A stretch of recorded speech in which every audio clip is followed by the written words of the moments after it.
Devin Haney and Ryan Garcia has turned to be quite the shit show, hasn't it? What a way to absolutely destroy your image. Now, we all saw what that Gervonta Davis TKO loss did to Ryan. I mean, to the change of his voice getting rough and rugged, and facial just animations he does now, all that facial twitching, it's not looking good for him, man. His blatant admittance over and over and over of drinking and smoking while being in camp. His constant excuses for opponents weight draining him in order to have a fight with them. But isn't this the same kid that claims to be a superstar? Isn't he the one that claims to be technically the A side of things? Oh, that's right, because you're not as big as you make yourself seem. He can make 140s, but he has proven again, over and over, that he's just not a disciplined fighter.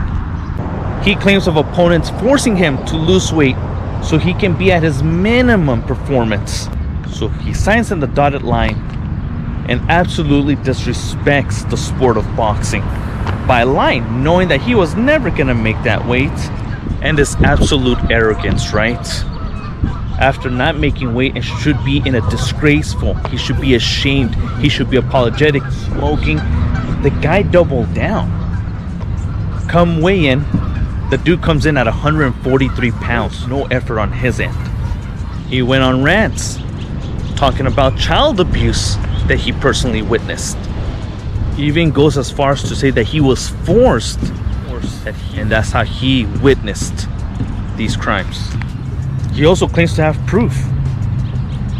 Well, that doesn't sit well with me, because if you have proof of children getting abused and you decide to stay quiet, to not say anything, you're part of the problem too.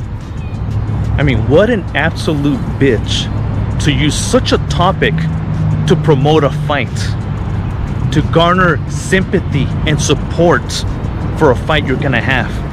To me, that's a very, very low move.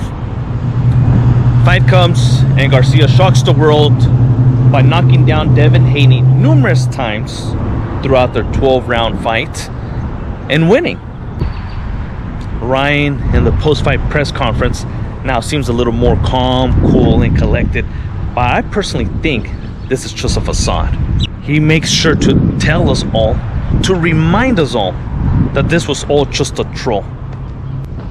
That we, the observers from a distance, are the ones that are crazy. Small detail that people tend to forget is that his own family wanted to admit him into a hospital for evaluation.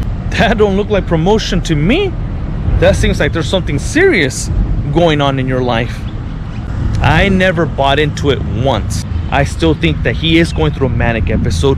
He is on some sort of substance, and oh boy, substances that they pop up.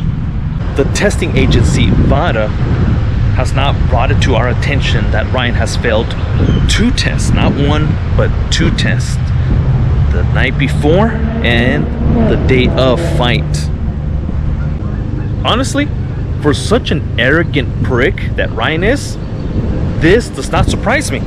That he was gonna ride it to the very end, play poker face, but the guy was never gonna make weight and he was never gonna fight clean. Now him and his cringe ass homies and close friends are on damage control all over the social medias. In the recent videos that I've seen, he is spewing the bullshit logic as if we were born yesterday. If you guys knew I tested positive the night before, then why did the commission allow me to fight? And the fans, oh man, the fans are buying into this. For those that don't know much about how testing works, an agency goes and collects a sample or samples. Then they seal the samples and they still have to send it to a lab, whether they drive it there personally because there's a local lab that they have a contract with, or if they have to mail it. Regardless, it's not results that you get right there and then. Nothing is ever done for free, And a lot of these agencies are going off a budget. It costs money. You have no idea how many events, local events I've been to, and I see the same commissioners drug testing specific or random fighters right there in the restroom. Now, they might be collecting a urine sample and maybe even a blood sample. We don't know. But it does not mean that they're actually going to submit to get both of those samples tested. They're only really going to submit maybe just one, which is the most cost efficient, the urine sample. But also, the urine is the easiest one for fighters to be able to mask an agent. It is possible that maybe Ryan Garcia's urine has been tested clean, but now they got to the blood sample and that's where the results came out positive. Again, I'm just giving you guys scenarios as to possibilities why Ryan might have tested clean a few times and all of a sudden popped hot. So he's trying to trick us into saying, how did I test clean and all of a sudden I'm positive? Right? That there's a conspiracy to this, as if anybody has anything to gain from this, Ryan. And I mean, these videos are cringe as fuck. It's where he's sitting down and there's two of his friends, a female and another guy with shades, standing to the right of him. They're looking goofy as fuck, like a real adaptation of the characters of the cast of Rocket Power.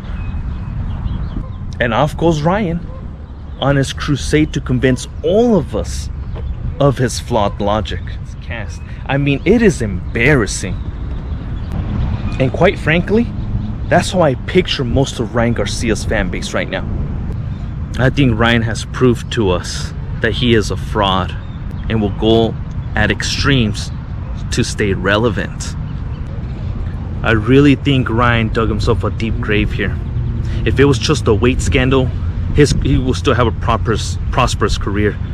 But now with the steroids on top of that, it's going to be hard for any professional fighter to give him an opportunity to compete.